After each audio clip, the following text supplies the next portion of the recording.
ધોરણ 10 મેથ્સમાં chapter number 5 સમાંતર શ્રેણી. ગઈકાલે આપણે આ ચેપ્ટરની શરૂઆત કરી હતી. આ ચેપ્ટરમાં જે સ્ટાર્ટિંગમાં શ્રેણી શબ્દ છે તેને સમજ્યા. શ્રેણી એટલે સંખ્યાઓની યાદી. તમારે કોઈ પણ યાદી બનાવવાની તો તે યાદી બની જાય શ્રેણી. આ જે યાદી બનાવીએ ને તેમાં તમે જો અટકો નહીં કશે બી અનંત સુધી જાઓ તો તે અનંત કહેવાય, અને જો તમે કશે અટકી જશો તો એ શાંત કહેવાય. બરાબર. હવે સમાંતર શ્રેણી કોને કહેવાય, કેવી યાદીને સમાંતર શ્રેણી કહેવાય? કાલે મેં તમને કીધેલું, વ્યાખ્યા સમજી લેજો ને મોરે કરી નાખજો. તો સમાંતર શ્રેણી એટલે જેમાં પ્રથમ પદ સિવાયના પ્રત્યેક પદ આગળના પદમાં કોઈ નિશ્ચિત સંખ્યા ઉમેરીને મેળવી શકાય તેવી સંખ્યાઓની યાદીને સમાંતર શ્રેણી કહે છે. પહેલું પદ કઈ બી આવે પણ પછીના પ્રત્યેક પદ આગળના પદમાં નિશ્ચિત સંખ્યા ઉમેરવાથી આવે. તમે દરેક પદમાં જો એક નિશ્ચિત સંખ્યા ઉમેરી દેશો તો તમને આગળનું પદ મળી જશે, તો તેને કહેવાય સમાંતર શ્રેણી. બરાબર. નિશ્ચિત સંખ્યા જો બાદ કરીએ તો પણ સમાંતર શ્રેણી મળે, અને આ બાદબાકી પણ સરવાળો જ છે. હવે માની લેવો કે આપણે પહેલી સંખ્યા લીધી 10, અને હવે હું 10 માંથી એટલે દરેક પદમાંથી 2 બાદ કરું તો 10 માંથી 2 બાદ કરું તો 8, 8 માંથી 2 બાદ કરું તો 6, 6 માંથી 2 બાદ કરું તો 4. એટલે સમાંતર શ્રેણી બનવાની 10, 8, 6, 4 આ સમાંતર શ્રેણી બનવાની. અને એના માટે આપણે દરેક પદમાંથી 2 બાદ કર્યું, પરંતુ એ 2 બાદ કરવું એટલે જ ઉમેરવું, અને હું ઉમેર્યું -2. સમજ્યા? એટલે કે ઉમેરવું એમાં ઉમેરો ને બાદબાકી બેવ આવી ગયું. ઉમેરવું એટલે ઉમેરો બી આવી ગયું, બાદબાકી બી આવી ગયું. ઘણી વખત આપણે એમ કહીએ ને કે 5 વડે ભાગવાનું છે, તો એ 5 વડે ભાગવું એટલે જ 1/5 વડે ગુણવું. સમજ્યા? 5 વડે ભાગવું એટલે 1/5 વડે ગુણવું. 10 બાદ કરવા એટલે -10 ઉમેરવા. ક્લિયર છે? સમજ પડે છે જીયુસ? હા, ક્યા હુઆ? ચલો પછી મને કહેજો, મને કઈક ખબર જ છે, કઈક તો છે જ આ કનેક્શન આ જ્યુસ શબ્દનું. એટલે મને પછી કહેજો, હે ને રિયા? પ્લીઝ કહેજે મને. મને ભાઈ ગમે નહીં, પેટ પચે નહીં આજે ખાવાનું. ચાલો કાવ્યા, તૈયાર? આગળ વધીએ. તો સમાંતર શ્રેણીની તમને વ્યાખ્યા મેં કીધી. હવે જે આપણે શ્રેણી લખીએ તેમાં પહેલું પદ એટલે A1, અને A1 એટલે જ A. બીજું પદ એટલે A2, ત્રીજું પદ એટલે A3, ચોથું પદ A4, 10મું પદ A10, 15મું પદ A15, યાદ છે? nમું પદ AN. પહેલા પદને A1 અને A1 ને A પણ લખાય, એ વડે દર્શાવાય. સમાંતર શ્રેણીની વાત આવે તો તેમાં જે નિશ્ચિત સંખ્યા છે તે નિશ્ચિત સંખ્યાને કહેવાય સામાન્ય તફાવત, અને આ સામાન્ય તફાવતની સંજ્ઞા છે D. D નું સૂત્ર A2 - A1. બીજા પદમાંથી પહેલા પદને બાદ કરો તો D આવી જાય. અથવા જરૂરી નથી કે બીજામાંથી જ પહેલાને બાદ કરવું, A3 - A2 કરો તો બી ચાલે, A4 - A3 કરો તો પણ ચાલે, A10 - A9 કરો તો બી ચાલે. એટલે સામાન્ય તફાવત કેવી રીતના શોધાય? કોઈ પણ બે ક્રમિક પદોની બાદબાકી, અને બાદબાકીમાં પાછળવાળા પદમાંથી આગળવાળું પદ બાદ કરવાનું. તો આ બાદબાકીથી આપણને શું મળશે? સામાન્ય તફાવત. શું મળશે? સામાન્ય તફાવત. સમજ પડી ગઈ ભાવસાર? આગળ વધીએ. હવે ડી શોધવાનું સૂત્ર થઈ ગયું. હા, હવે તમને પદ શોધવા કે, તમને બીજું પદ શોધવા કે સમાંતર શ્રેણીનું બીજું પદ A2, તો એનું સૂત્ર A1 + D. પહેલા પદમાં D ઉમેરો તો બીજું મળે. ત્રીજું પદ જોઈતું હોય તો બીજુંમાં D ઉમેરો, A2 + D તો A3. A4 જોઈતું હોય તો A3 + D. A5 જોઈતું હોય તો A4 + D. A10 બરાબર A9 + D. A25 બરાબર A24 + D. યાદ આવ્યું આ બધી વસ્તુ? ચાલો હવે આપણે આજે સ્વાધ્યાય ચાલુ કરીએ. ઉદાહરણમાં બે ઉદાહરણ જ હતા, તે બેઉ પતી ગયા છે. હવે સ્વાધ્યાય 5.1 મોટું સ્વાધ્યાય છે. કરીએ આપણે શરૂઆત કરીએ. પ્રશ્ન 1માં ટોટલ 4 દાખલા છે. કેટલા દાખલા છે આરજી? 4. સૂચના જુઓ, નીચે આપેલ સ્થિતિમાંથી કઈ સ્થિતિમાં સંખ્યાની યાદી સમાંતર શ્રેણી બને અને કેમ? એટલે નક્કી કરો. અહીંયા તમારે પહેલા યાદી બનાવવાની. પરિસ્થિતિને સમજો અને યાદી બનાવો. અને જે યાદી બની તેને ચેક કરો કે કઈ યાદી બની, સમાંતર શ્રેણી બની કે નહીં બની. તો ચાલો, જો સિમ્પલ યાદી તો બની જશે, પછી ખબર કેવી રીતના પડે સમાંતર શ્રેણી છે કે નથી? તો કાલે આપણે દાખલા કરેલા ને, તફાવત શોધીને ક્રમિક પદોનો તફાવત ચેક કરવાનો. પહેલા બે પદનો તફાવત જોવો, બીજા ત્રીજા પદનો તફાવત, ત્રીજા ચોથા પદનો. જો આ તફાવત દર વખતે એક સરખો આવે તો આપણે કહી શકીએ કે આપણે જે યાદી બનાવી તે સમાંતર શ્રેણી છે. આપણે બનાવેલી યાદી શું છે? સમાંતર શ્રેણી છે. સમજ પડશે? તફાવત ચેક કરવાનો. રૂમાના શું ચેક કરવાનું? તફાવત. ચાલો પરિસ્થિતિ સમજો. પહેલું ટેક્સીનું ભાડું. ભાવસર ટેક્સીના ભાડાની વાત છે. હવે ભાડું કેવી રીતના આપવાનું છે? પ્રથમ કિલોમીટર માટે ₹15 અને પછીના વધારાના પ્રત્યેક કિલોમીટર માટે ₹8. સમજ પડી રકમમાં? પ્રથમ કિલોમીટર ના ₹15. ટેક્સીમાં મનીષ બેઠો અને 1 કિલોમીટર કસે ગયો એટલે ₹15 આપવાના. પણ માની લેવો કે 2 કિલોમીટર ગયો. કેટલા કિલોમીટર? 2. તો પહેલા કિલોમીટરના 15 ને પછીના બીજા કિલોમીટરના 8. 15 ને 8 23. 3 કિલોમીટરના, તો પહેલા કિલોમીટરના 15, બીજા કિલોમીટરના 8, ત્રીજા કિલોમીટરના 8. 15 વત્તા 8 વત્તા 8 31. સમજ પડી? એટલે કે પહેલા કિલોમીટરના વધારે 15, પછી દરેક કિલોમીટરના 8. પછી 5 કિલોમીટર ગયો હોય તો પહેલાના 15 ને બાકીના 4 કિલોમીટરના 8 8 8 8. બીજાના 8, ત્રીજાના 8, ચોથાના 8, પાંચમાના 8. સમજ પડી? ચાલો યાદી બનાવીએ. જો જ્યારે બી તમને આવી રીતના યાદી બનાવવા કહે ને તો 3 જ પદ શોધવાના. કેટલા પદ શોધવાના? 3. 3 થી વધારે 4 પદ 5 પદ નહીં શોધવાના. તમને કદાચ સ્કૂલમાં કીધું હોય 4 પદ શોધવા તો બી નહીં શોધતા. કેમ કે જેટલા વધારે પદ શોધો ને એટલી ગણતરી લાંબી થાય. અને મિનિમમ 3 પદ થી પણ કામ થાય. સમજી ગયા? કેટલા પદ શોધવાના? 3. આપણે પેલું ખબર રેખા દોરવી હોય તો કેટલા બિંદુ જોઈએ? 2. પછી 3 બિંદુથી બી દોરાય, 4 બિંદુથી બી દોરાય. પણ હું કરવા આપણે વધારે બિંદુ શોધવાના? 2 બિંદુથી દોરાતી છે તો 2 બિંદુ શોધો, દોરો. એટલે અહીંયા 3 પદ શોધવાના. કેટલા? 3. ચાલો, તો 1 કિલોમીટરનું ભાડું કેટલું? ₹15. 2 કિલોમીટરનું ભાડું બોલો. 2 કિલોમીટરનું ભાડું. તો પહેલા કિલોમીટરના 15 અને પછી બીજા કિલોમીટરના 8. 15 ને 8 23. જો મેં લખ્યું છે 2 કિલોમીટરનું, મેં એવું નથી લખ્યું બીજા કિલોમીટરનું ભાડું. 2 કિલોમીટર. હવે મેં લખીશ 3 કિલોમીટરનું ભાડું. તો 3 કિલોમીટરનું ભાડું કેટલું થાય? 15. બીજા કિલોમીટરના 8, ત્રીજા કિલોમીટરના 8 એટલે રૂપિયા કેટલા થયા? 31. બસ 3 પદ શોધાઈ ગયા. અહીં ટેક્સીના ભાડાથી બનતી યાદી. ટેક્સીના ભાડાથી બનતી યાદી. પહેલું પદ 15, બીજું પદ 23, ત્રીજું પદ 31 અપ ટુ સો ઓન. શું લાગે છે આ યાદી સમાંતર શ્રેણી બની? બની ને? 8 8 ઉમેર્યા ને? 8 8 ઉમેરો. 15 ને 8 23, 23 ને 8 31. બરાબર. એટલે હા, આ યાદી સમાંતર શ્રેણી છે. હેરી, સાબિત કરીએ આપણે આને સમાંતર શ્રેણી. અને સાબિત કરવા માટે શું શોધવાનો? તફાવત. બીજું પદ અને પહેલા પદનો તફાવત a2 - a1. a2 છે 23 ને a1 છે 15. 23 માંથી 15 જાય તો 8. હવે a3 - a2 શોધો. a3 - a2, ત્રીજું પદ છે 31 ને બીજું પદ છે 23. તો આ બાદબાકી કેટલી થાય? 8. હરખા આવ્યા બેવ? તો એનો મતલબ કે અહીં દર વખતે તફાવત સમાન છે. અને જો આ તફાવત દર વખતે સમાન હોય તો આપણે જે યાદી બનાવી તે શું બની? સમાંતર શ્રેણી. માટે બનતી યાદી સમાંતર શ્રેણી છે.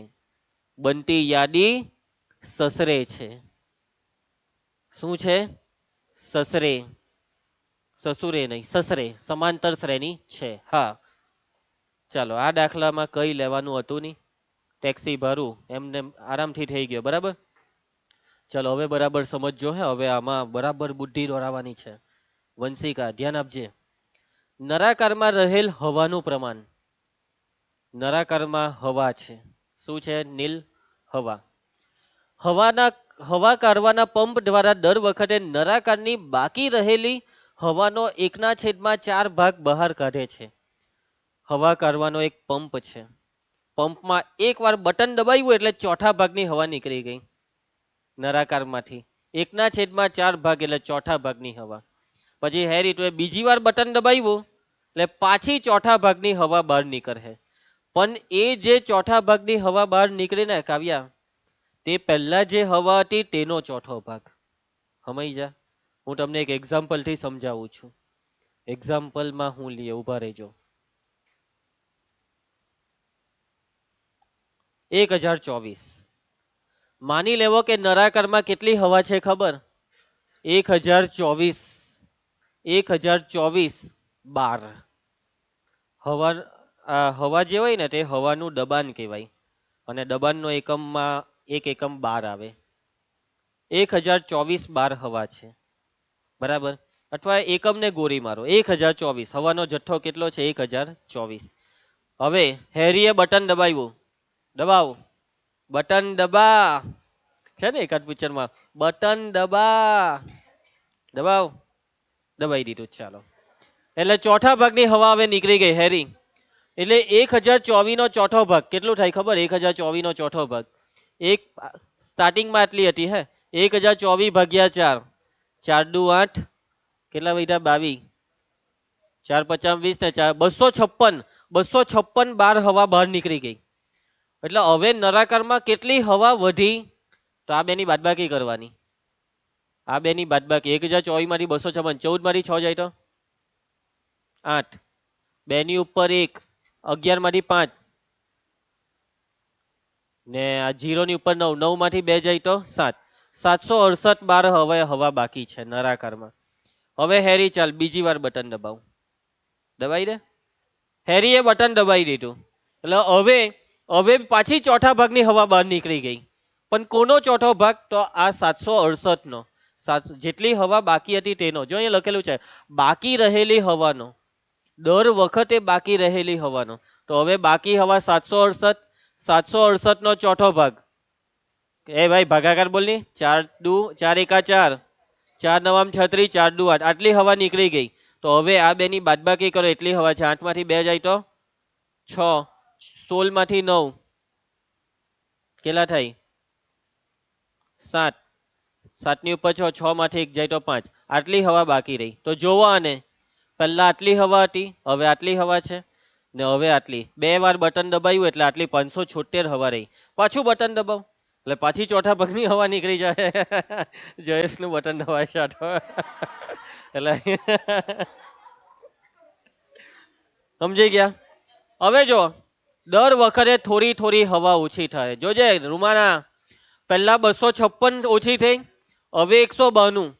હવે 192 પછી આને 4 વડે ભાગો તો હવે ઓછી હવા ઓછી થાય. ધીમે ધીમે હવા ઓછી થવાનો જથ્થો નાનો થશે. બરાબર છે? એક સરખો નહીં રહે. બરાબર છે? એટલે અહીંયા સમાંતર શ્રેણી નહીં બને. તમે જુઓ આ બેની બાદબાકી 256 થશે ને આ બેની બાદબાકી 192. એટલે કે તફાવત બદલાઈ ગયો. તફાવત શું થયો? શું થયો? તફાવત બદલાઈ ગયો. એનો મતલબ કે અહીંયા આવી રીતના દર વખતે બટન દબાઈ દબાઈને હવા તમે બહાર કાઢો તો બાકી રહેલી હવાથી સમાંતર શ્રેણી નહીં બને. સમાંતર શ્રેણી નહીં બનશે. ચલો સમજ પડી ગઈ બધાને? વંશિકા સમજ પડી?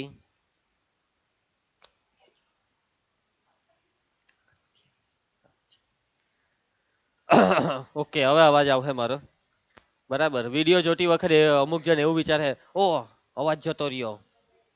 બરાબર, એવું નથી. અવાજ નહીં આવે તો એનો મતલબ એમ સમજતો તમારો ફોન બગડી ગયો. ચાલો. એ વિભૂતિ અહીંયા ધ્યાન આપજો. નીલ, પહેલા કેટલી હવા હતી? 1024. એ ઉદાહરણ હતું. એ ઉદાહરણ હતું. અહીંયા કેટલી હવા છે? પહેલા કેટલી હવા છે ની કીધી? પહેલા હવા કેટલી છે કીધી? કેટલી હવા છે કીધી કાવ્યા? ની કીધી. ધારી લે કેટલી ધારે?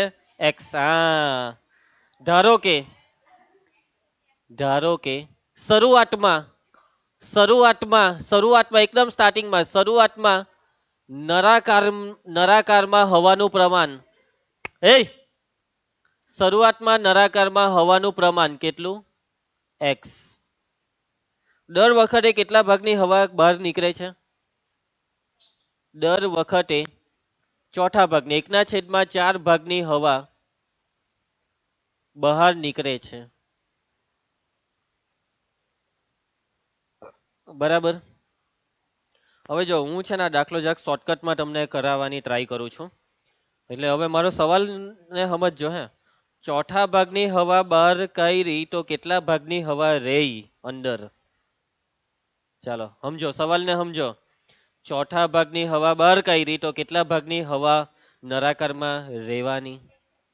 ત્રીજા ભાગની. એટલે એ 1/3 નહીં કહેવાય, 3/4. બરાબર. ચોથો ભાગ એટલે 1/4. તો એ 4 ભાગમાંના 3 ભાગની હવા રહી અંદર. હવાના 4 ભાગ કર્યા, એ 4 ભાગમાંનો એક ભાગ નીકળી ગયો. 1/4 એટલે 4 ભાગમાંનો એક ભાગ નીકળી ગયો, તો 3 ભાગ રહ્યા ને. એટલે કે હવે નરાકારમાં 3/4 ભાગની હવા છે. માટે દર વખતે નરાકારમાં 3/4 ભાગની હવા વધે છે. અને આપણને શું જોઈએ છે ખબર હેરી? દર વખતે નરાકારમાં કેટલી હવા વધી. મેઇન આપણને એ જોઈએ, દર વખતે કેટલી વધી. તો પ્રથમ વખતે હેરીએ બટન દબાવ્યું, તો પ્રથમ વખતે કઈ વખતે? પ્રથમ વખતે અથવા પ્રથમ પંપ વખતે એમ લખો. પ્રથમ પંપ વખતે નરાકારમાં, એમ નહીં, પ્રથમ પંપ બાદ એમ લખો. પ્રથમ પંપ બાદ નરાકારમાં વધેલી હવાનું પ્રમાણ બોલો કેટલું? કેટલું?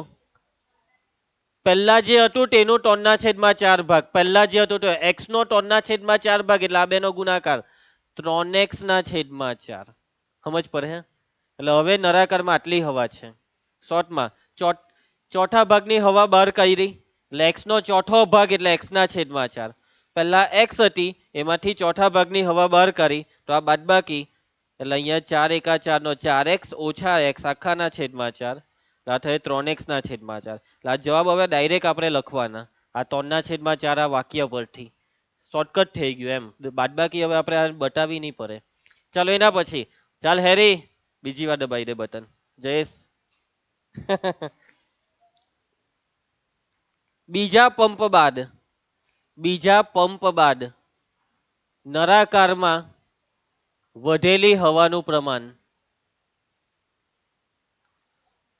નૈતિક, દર વખતે બટન દબાવીએ પંપ મારીએ એટલે 3/4 ભાગની હવા નીકળે. અને પહેલા જેટલી હવા વધેલી તેનો. હવે અહીંયા પહેલા કેટલી હવા હતી? 3x/4 અને એનો 3/4 ભાગ. 3x/4 નો 3/4 ભાગ બેવનો ગુણાકાર. 3x/4 ને 3/4 વડે ગુણીએ તો આ ગુણાકાર 9x/16. યાદી બની ગઈ. બસ 3 પદ ઓઢાઈ ગયું, પૈતું. આ પહેલું, આ બીજું ને આ ત્રીજું. ભાઈ ચોથું નહીં હોતા. તો અહીં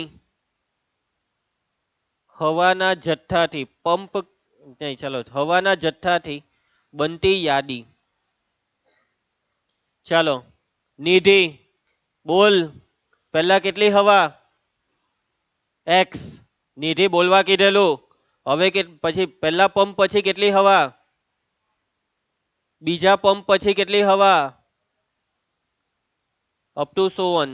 શું લાગે? સમાંતર શ્રેણી લાગે કે? એ ભાવસાર ની લાગે ને? પણ સાબિત કરવું પડે. ચાલો a2 - a1. a2 3x/4 minus a1 એટલે x. ચાલો બાદબાકી કરાવજો. 3x ઓછા આ ગુણાકાર થાય 4x. હેતરાજ તું ધ્યાન કેમ નહીં આપે? આખાના છેદમાં 4. 3x ઓછા 4x માઇનસ એક્સ ના છેદમાં 4 આ આવ્યો તફાવત. હવે ત્રીજું માંથી બીજું a3 માઇનસ a2, ત્રીજું પદ છે 9x ના છેદમાં 16 માઇનસ a2 છે 3x ના છેદમાં 4. ભાઈ લસા લેવો પડે. 16 નો ને 4 નો લસા 16 એટલે 16 એકા 16, 4 ચોક 16 એટલે આ ગુણાકાર 9x ઓછા ને આ ગુણાકાર 4 ટાલી 12x અને આ બાદબાકી 9x ઓછા 12x માઇનસ 3x ના છેદમાં 16. તફાવત બદલાઈ ગયો. અહીં તફાવત સમાન નથી અને જો તફાવત સમાન નથી તો અહીંયા સાબિત થાય છે કે અહીં માટે અહીં બનતી યાદી સમાંતર શ્રેણી નથી. અહીં બનતી યાદી સસરે નથી. કોણ નથી ધાર્મિક? સસરે નથી. ચાલો સમજ પડી ગઈ બધાને. અને જો કોઈને ની સમજ પડી હોય ને તો ટેન્શન નહીં લેવાનું જયેશ. મને ખબર છે તને ની સમજ પડી પણ તું ટેન્શન નહીં લે કેમ કે આ નહીં પૂછાય. આ દાખલો પૂછાય એવો નહીં હતો.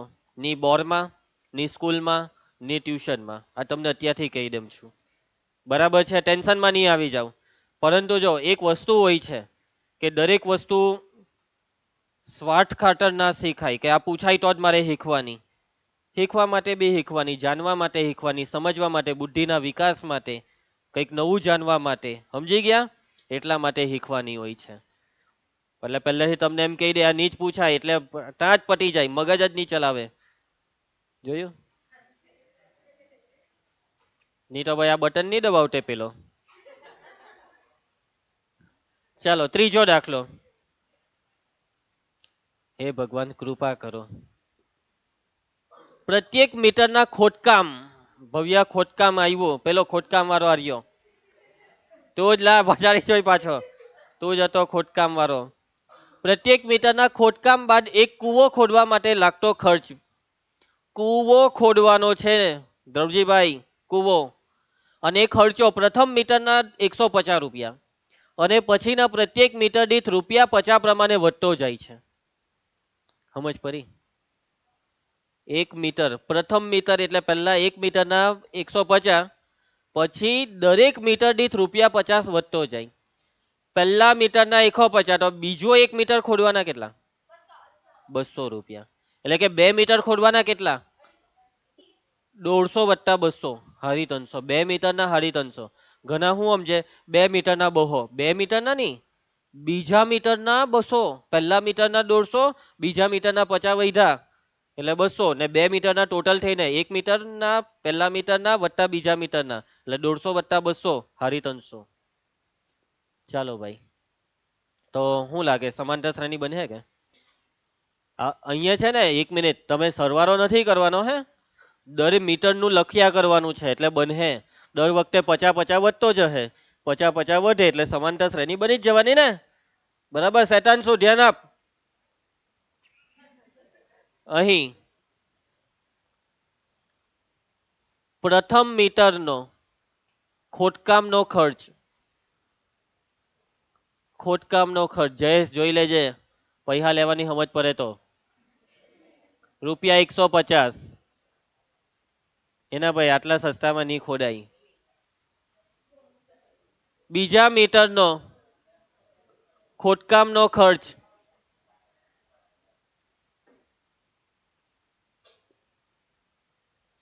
બોલ રૂમાના 50 વૈધો કેટલો થયો? ત્રીજા મીટરનો ખોદકામનો ખર્ચ. તો હવે જે છેલ્લે 200 હતો એમાં હજી 50 વધે, દર વખતે 50 વધે ને એટલે 250. એટલે આ દર વખતે જે ખોદકામ થયું ને દર મીટરે તેની યાદી બનાવવાની છે અને એ યાદી તો સમાંતર શ્રેણી બનવાની ને. એટલે હા, હવે અહીંયા હું તમને હોમવર્કમાં આપી દઉં છું કેમ કે તમને આવડી જશે. આગળના બે કર્યા એવી રીતના, પહેલા બનતી યાદી પછી તફાવત શોધવાનો, જવાબમાં 50 50 આવશે ને નીચે લખી દેવાનું કે તફાવત દર વખતે સમાન છે માટે બનતી યાદી સસરે છે. નેક્સ્ટ દાખલો. ચાલો પ્રશ્ન 1 નો છેલ્લો ચોથો દાખલો. 8% વાર્ષિક ચક્રવૃદ્ધિ દરથી શરૂઆતની રકમ ₹10,000 મૂકેલ હોય તો દર વર્ષે ખાતામાં જમા થતી રકમ. ચક્રવૃદ્ધિ વ્યાજ એટલે ખબર છે ને બધાને? ચક્રવૃદ્ધિ વ્યાજ એટલે દર વર્ષે વ્યાજનું બી વ્યાજ મળે. સાદું વ્યાજમાં વ્યાજ દર વર્ષે એક સરખું જ આવે ફિક્સ, પણ ચક્રવૃદ્ધિ વ્યાજમાં દર વર્ષે વ્યાજ વધે. અત્યારે તમે બેંકમાં જે પૈસા મૂકતા હોય, તમે તમારા મમ્મી પપ્પા, એ બધા બેંકમાં ચક્રવૃદ્ધિ વ્યાજમાં જ મુકાય ઓટોમેટિક. સાદા વ્યાજમાં સાદું વ્યાજની સિસ્ટમ ચાલતી જ નથી કશે બી. ચક્રવૃદ્ધિ ને એ જ સારું છે ભાઈ. વ્યાજનું બી વ્યાજ મળવું જોઈએ, પૈસા વધવા જોઈએ, સમજી ગયા? સાદા વ્યાજમાં એક વર્ષના માની લો કે ₹1000 વ્યાજ મળતું હોય ને તો દર વર્ષે 1000 જ, પણ ચક્રવૃદ્ધિમાં 1000 નું 1100 થાય, 1100 નું 1200 થાય, દર વર્ષે વધે. હું કહી તું બેંક માંથી પૈસા ક્યાંથી આવે? એટીએમ માંથી. ઓ બેંકમાં પૈસા ક્યાંથી આવે? બેંકમાં પૈસા જ્યાંથી છાપકામ ચાલતું હોય ત્યાંથી બધે ફરતી ફરતીમાં આવ્યા કરે. તારા જેવા લોકો બેંકમાં જમા કરવા જાય. હા, ગમે ત્યાંથી આવતા હોય. મેં તો હા, એ સવાલ બહુ ખતરનાક છે. મેં તો કદાચ જોયું નથી. આવતું હોય ગમે ત્યાંથી બી, એવું નહીં કઈ ચમત્કાર થઈ ગયો. ચાલો, એટીએમ માં નાખવા જાય તો સિક્યોરિટી લઈને આવતા હે વરી, ઓ ભાઈ તું ચોરી કરવાનું નહીં વિચાર. એમ વિચારતો હોય કે જે ટેમ્પા માંથી પૈસા આવતા એ ટેમ્પો હાઈજેક નહીં કરું તો જો, એમ કેતો હે. એવું નથી વિચાર્યું ને? ઓકે, ધૂમ મચાલે નથી કરવાનું. ઓકે ચાલો, આ શું ચાલતું છે? આ બધા હાથ બહુ હલાવે છે પેલો હંસ. હે ભગવાન, સ્થિર બેસો, સ્થિર, એકદમ સ્થિર. શરીરનું કોઈ અંગ નહીં હલવું જોઈએ. ચાલો, ઓકે, ધ્યાન આપજો. તો જો 8% ચક્રવૃદ્ધિ વ્યાજનો દર. ચક્રવૃદ્ધિ વ્યાજ કેટલા મૂક્યા? કેટલા? 10,000. 10,000 મૂક્યા એટલે કે એક વર્ષ પતે ને તો તમને આ 10,000 પર વ્યાજ કેટલું મળે ખબર? 10,000 ના 8%. કઈ હકો કેટલા થાય? કેટલા રૂપિયા? 10,000 ના 8%. જો સિમ્પલ, બે મીંડા ઓછા કરી દેવાના. આમાં બે મીંડા ઓછા કરી દેવું એટલે આ ને એને 8 વડે પેલું ગુણવાનું. 8% છે ને એટલે 800. 800 રૂપિયા થાય. કેટલા રૂપિયા? 800. બે મીંડા ઓછા કર ને જેટલો દર હોય તેના વડે ગુણવાનું. ભાંગ્યા 100.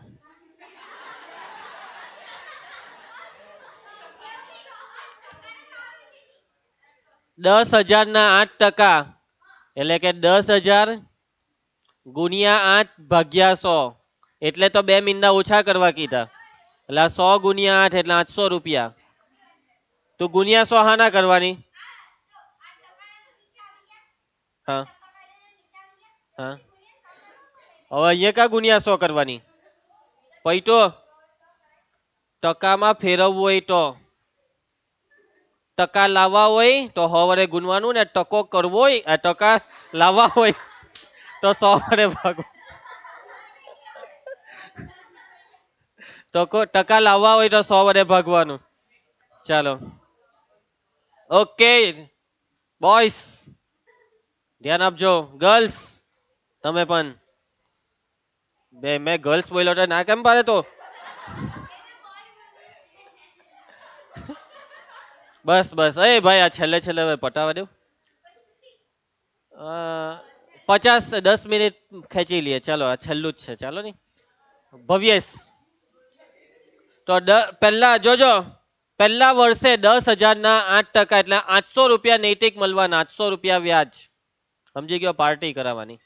એના પછી બીજા વર્ષે કેટલું વ્યાજ? બીજા વર્ષે સાદું વ્યાજ હોય ને તો પાછું 800 જ, પણ ના, ચક્રવૃદ્ધિ એટલે કે હવે સરવાળો થઈ ગયો. 10,000 હતા બેંકમાં, એમાં પેલો 800 ઉમેરાઈ ગયા, વ્યાજના 800, એટલે હવે થઈ ગયા 10,800. અને હવે તમને આ 10,800 ના 8% વ્યાજ મળે. 10,800 ના 8%. એટલે આ બે મીંડા કાઢને 108 ગુણ્યા 8 કરી દેવાનું. 8 8 64, 864 રૂપિયા. પહેલા વર્ષે વ્યાજ કેટલું મળેલું મોહિત? 800. હવે બીજા વર્ષે 864 રૂપિયા હજી મળે. બરાબર? અને આ તમારો હક છે. આપ 64 રૂપિયા વધ્યા તે તમારો હક છે, કેમ ખબર? દર વર્ષે મોંઘવારી હો વધે તો બેંકમાં મૂકેલા પૈસા બી વધવા જોઈએ ને. બેંકમાં તું અત્યારે 10,000 મૂક્યા હોય, 10 વર્ષ પછી તને બેંક વાળાએ ડબલ નહીં આપ્યા, 10 ના 20, તો એ ખોટું કહેવાય. કેમ? મોંઘવારી વધી, જે વસ્તુ આજે 5 રૂપિયાની મળતી છે તે 10 વર્ષ પછી 10 રૂપિયાની મળે. આલુ પનીર પહેલા 10 રૂપિયાની મળતી, થઈ ગયા ને 20, 30 થઈ ગયા. જોવો કેટલી ખાઈ. એવું છે ભાઈ, મોંઘવારી વધે તો બેંકે પૈસા વધારવા પડે. ચાલો વંશિકા બેટા, આગળ વધીએ. એટલે કહેવામાં આવે કે પૈસા છે ને ઘરે ઘરે ખિસ્સામાં નહીં મૂકી રાખવાના, ગલ્લામાં નહીં મૂકી રાખવાના, બેંકમાં મૂકવાના, વધે. ચાલો ધ્યાન આપજો, ધ્યાન આપજો. તો અહીંયા ચક્રવૃદ્ધિ વ્યાજથી દર વર્ષે જે બી પૈસા બને તે શું સસરે બનાવશે? તો 3 વર્ષના પૈસા હોધીએ. કેટલા વર્ષના? 3. તો મુદ્દલ કેટલું છે ભાઈ? મુદ્દલ રૂપિયા 10,000 ને વ્યાજનો દર 8%. ચાલે કચાટ નહીં કર્યા કરો. દર વર્ષે ખાતામાં જમા થતી રકમ એક વર્ષના અંતે, એક વર્ષના અંતે ખાતામાં જમા થતી રકમ, 1 વર્ષ પછી ખાતામાં કેટલા રૂપિયા જમા થશે? તો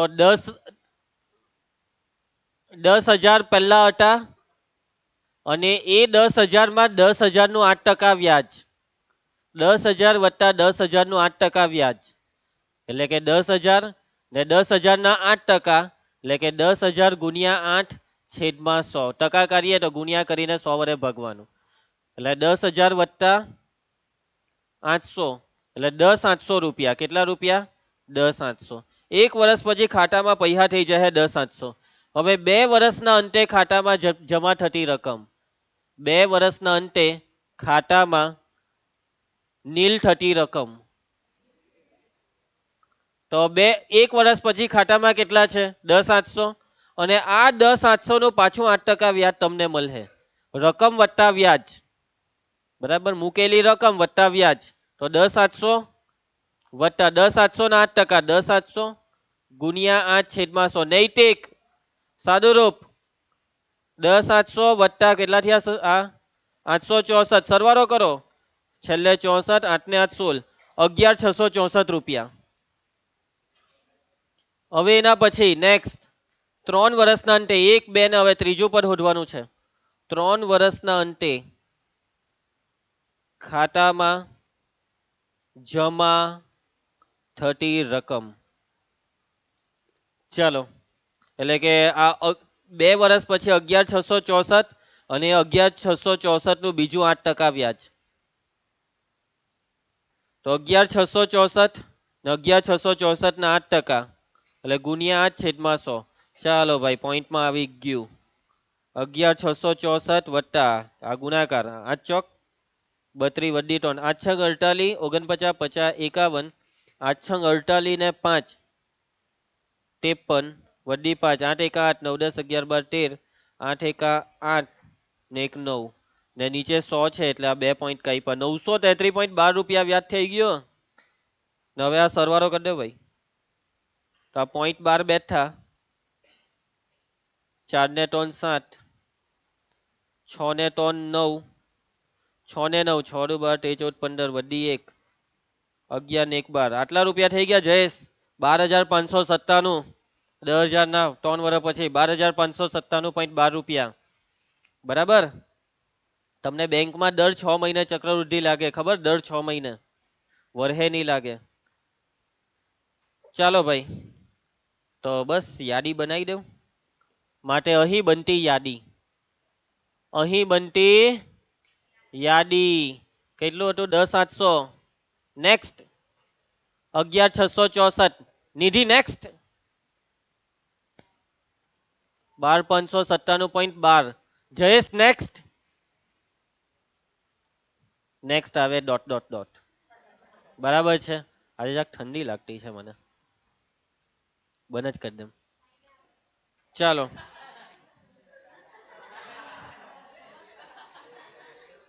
એમાં હું નાઈને આવે કે નહીં નાઈને આવે, ઠંડી તો લાગવાની હોય તો લાગવાની હોય. ન- અલા ભાઈ હવાનો નાઈ લો તો હાંજ સુધીમાં એ શું થવાનું? સવારે નાઈ તો સવારે જ ગરમી લાગે. ભાઈ હવે નાવાનું જ નહીં, ઠંડી લાગવા દો. બરાબર, કાલથી નાયા વગર આવજો બધા, એટલે એસી મારું બચે. ચાલો, હેતરાજ. A2 - A1 હે, બસ ભાઈ ટાઈમ નહીં બગાડે હવે. 11,664 - 10,700, જલ્દી બાદબાકી બોલજો. 4 6 16 માંથી 8 જાય તો 864. A3 - A2 12,597.12 -11,664. ચાલો બાદબાકી કેટલી થાય? 933.12. અહીંયા જોઈ ને તે જ આવે. પાટિયું બેહાડી દીધું મેં તો. અહીં તફાવત સમાન નથી, માટે બનતી યાદી સસરે નથી. જો અહીંયા એ બાકી, જો અહીંયા સાદું વ્યાજ હટે ને, કયું વ્યાજ હટે? સાદું. તો સમાંતર શ્રેણી બની જશે, કેમ કે દર વખતે એક હરખું જ વ્યાજ ઉમેરાય ને. પણ અહીંયા દર વર્ષે વ્યાજ વધ્યું એટલે સમાંતર શ્રેણી ની બની. પૈટું પ્રશ્ન એક પૂરો. એના પછી આ બે વાક્ય યાદ રાખજો કે દર વર્ષે સાદા વ્યાજે જે મુદ્દલ બને તે સમાંતર શ્રેણીમાં જ આવે, પરંતુ દર વર્ષે ચક્રવૃદ્ધિ વ્યાજે મળતું મુદ્દલ સમાંતર શ્રેણીમાં ના હોય. સાદું વ્યાજ તો સસરે, ચક્રવૃદ્ધિ વ્યાજ ના સસરે. સમજી ગયા? બસ આજે આપણે આટલું રાખીએ છીએ અને આવતીકાલે આપણે આ સ્વાધ્યાયને પૂરું કરીશું નેક્સ્ટ લેક્ચરમાં. ચાલો મળીએ કાલે.